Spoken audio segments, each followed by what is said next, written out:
दोस्तों नमस्कार। मैं हूं श्री राजेश और आप देख रहे हैं इंडोलॉजी का विशेष सत्र। आज हम एक बेहद अहम और विचारणीय विषय पर बात करने जा रहे हैं। भारत आज हर क्षेत्र में आगे बढ़ रहा है, चाहे वह अर्थव्यवस्था हो, रक्षा हो, अंतरिक्ष, तकनीक या वैश्विक नेतृत्व हो। हम निरंतर आगे बढ़ रहे हैं, लेकिन क्या आपने गौर किया है, जैसे जैसे भारत वैश्विक मंच पर उभर रहा है, वैसे वैसे उसके पारंपरिक मित्र देशों की सूची छोटी होती जा रही है। रूस अब उतना सहयोगी नहीं रहा। अमेरिका की नीति अक्सर बदल जाती है। चीन के साथ विश्वास की कमी पहले से रही है और पड़ोसी देशों की दिशा भी ढुलमुल है, बदलती रहती है। ऐसे में बड़ा सवाल यह है कि क्या भारत अब अकेला हो रहा है, आइसोलेटेड हो रहा है? और अगर हाँ, तो क्या यह वाकई चिंता की बात है? आइए इस पर गहराई से विचार करें। रूस और यूक्रेन युद्ध के दौरान भारत ने तटस्थ रुख अपनाया। अमेरिका और यूरोपीय देशों को यह बिल्कुल पसंद नहीं आया। उन्होंने सवाल उठाए, लेकिन क्या वे खुद रूस से व्यापार नहीं कर रहे थे? अमेरिका खुद रूसी उर्वरक और एनर्जी सेक्टर से जुड़ा रहा। यूरोपीय संघ ने भारत के मुकाबले ज्यादा व्यापार किया। भारत ने रूस से सस्ता तेल खरीदा क्योंकि हमारे लोगों की जरूरत थी, हमारी अर्थव्यवस्था को जरूरत थी। यह कूटनीति है। याद रखिए, कूटनीति का एक ही नियम होता है, राष्ट्रहित सर्वोपरि। लेकिन पश्चिमी देश अब भी भारत से उम्मीद रखते हैं कि वह उनके हिसाब से चले। जब आप उनके साथ हो तो आप दोस्त, और जब आप उनके खिलाफ खड़े हो तो आप अविश्वसनीय ट्रेडिंग पार्टनर हो।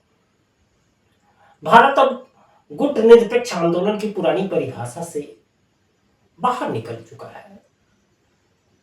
अब हम मुद्दों पर आधारित साझेदारी यानी कि इशू बेस्ड अलाइनमेंट की नीति पर चल रहे हैं। हर मुद्दा, हर साझेदारी अपने लाभ के आधार पर। अमेरिका ने कोमकासा और बेका जैसे रक्षा समझौते हुए, लेकिन जब एलएसी पर चीन से तनाव हुआ तो अमेरिका तो खामोश रहा। वहीं रूस अब चीन पर आर्थिक रूप से धीरे धीरे निर्भर होता जा रहा है, या कहे कि हो चुका है। तो सवाल उठता है, अगर भविष्य में सीमा पर संकट हो तो क्या रूस भारत के साथ खड़ा होगा? वर्तमान परिस्थिति के अनुसार तो उत्तर यही आएगा कि शायद नहीं। भारत के पड़ोसी देश बांग्लादेश, नेपाल, श्रीलंका चीन के प्रभाव में आते जा रहे हैं। पाकिस्तान और चीन की सैन्य साझेदारी गहरी होती जा रही है। सीपेक यानी China Pakistan economic corridor Bharat की सुरक्षा के लिए एक बड़ा प्रश्न चिन्ह है। भारत की पारंपरिक जो क्षेत्रीय पहल थी, जैसे सार्क, बिम्स्टेक, बीबीआईएन, सभी पर चीन का प्रत्यक्ष या अप्रत्यक्ष दबाव दिखाई देता है। बांग्लादेश के लाल मुरीर हाट में बन रहे चीनी सैन्य अड्डे, जो हमारे सिलीगुड़ी कॉरिडोर से बिल्कुल नजदीक है, यह भारत की सामरिक रणनीति के लिए गंभीर चुनौती है। दोस्तों, इसका जवाब छिपा है एक महत्वपूर्ण सिद्धांत में, सॉवरेन स्टेट पैराडॉक्स में। यह जियोपॉलिटिक्स का एक बड़ा लोकप्रिय सिद्धांत है। जब कोई राष्ट्र ताकतवर होता है तो वह बाकी देश उसे संदेह की नजर से देखने लगते हैं। भारत का उदय कुछ ताकतों को असहज कर रहा है, लेकिन यही समय भारत के लिए आत्मनिर्भरता की परीक्षा भी है। भारत अब किसी से आग्रह नहीं कर रहा कि हमें सहयोग दो, बल्कि साफ कह रहा है, हम सहयोग देंगे लेकिन अपनी शर्तों पर। भारत की 3 स्तंभों वाली रणनीति, दिशा और दशा, दोनों को बदल रही है। पहला, आर्थिक पुशबैक। इसके तहत भारत अब सिर्फ बायर और सेलर नहीं रह गया है, अब वो को ऑनरशिप और को डेवलपमेंट की नीति पर काम कर रहा है। लिथियम और कोबाल्ट जैसे क्रिटिकल मिनरल्स के लिए भारत अर्जेंटीना और ऑस्ट्रेलिया में निवेश कर रहा है। तो दूसरा स्तंभ है तकनीकी स्वायत्तता। यह विश्वास जगाता है, भारत ने डिफेंस सेक्टर में 24,000 करोड़ का निर्यात किया, 5,000 से ज्यादा सैन्य घटकों का स्वदेशीकरण किया जा चुका है। फाइटर जेट इंजन और एआई सेक्टर में भारत विदेशी कंपनियों के साथ मेक इन इंडिया की नीति पर काम कर रहा है। और तीसरा स्तंभ है कूटनीतिक पहुंच का विस्तार। भारत ग्लोबल साउथ के साथ यूपीआई, फिनटेक और डिजिटल पब्लिक इंफ्रास्ट्रक्चर साझा कर रहा है। नाम्बिया, फ्रांस और सिंगापुर जैसे देशों के साथ यूपीआई समझौते हो चुके हैं। यह कोई विकल्प नहीं है, बल्कि एक नया ह्यूमन सेंट्रिक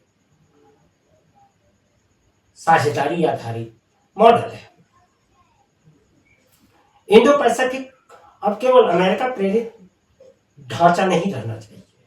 भारत को चाहिए कि वह इसे अपने नेतृत्व वाले एशिया पैसिफिक के रूप में विकसित करे। ऑस्ट्रेलिया, जापान, वियतनाम और इंडोनेशिया जैसे देशों के साथ रूल बेस्ड पार्टनरशिप समय की जरूरत बन गई है। भारतीय नौसेना का विस्तार, समुद्री डिटेरेंस, क्षेत्रीय सुरक्षा, ये भारत की प्राथमिकता होनी चाहिए, ताकि चीन का प्रभाव संतुलित हो सके और क्षेत्रीय दलों को एक सुरक्षित और अस्थायी साझेदार मिल सके। तो दोस्तों, सवाल फिर वही है, क्या भारत अकेला हो रहा है? जवाब है शायद हाँ, लेकिन यह अकेलापन चुनिंदा है, उद्देश्यपूर्ण है। यह वह अकेलापन है जो एक साधक को साधना में शक्ति देता है और एक राष्ट्र को आत्मनिर्भरता में आत्मबल। भारत अब केवल दोस्ती नहीं, सम्मानजनक साझेदारी की तलाश में है, और यही आज के दौर की सबसे बड़ी मांग भी है। अगर यह विश्लेषण आपको सार्थक लगा हो तो वीडियो को लाइक करें, शेयर करें और चैनल को सब्सक्राइब करना न भूलें। अपने विचार नीचे कमेंट में जरूर बताएं। मिलते हैं अगले एपिसोड में किसी और विषय के साथ। तब तक के लिए नमस्कार, जय हिंद।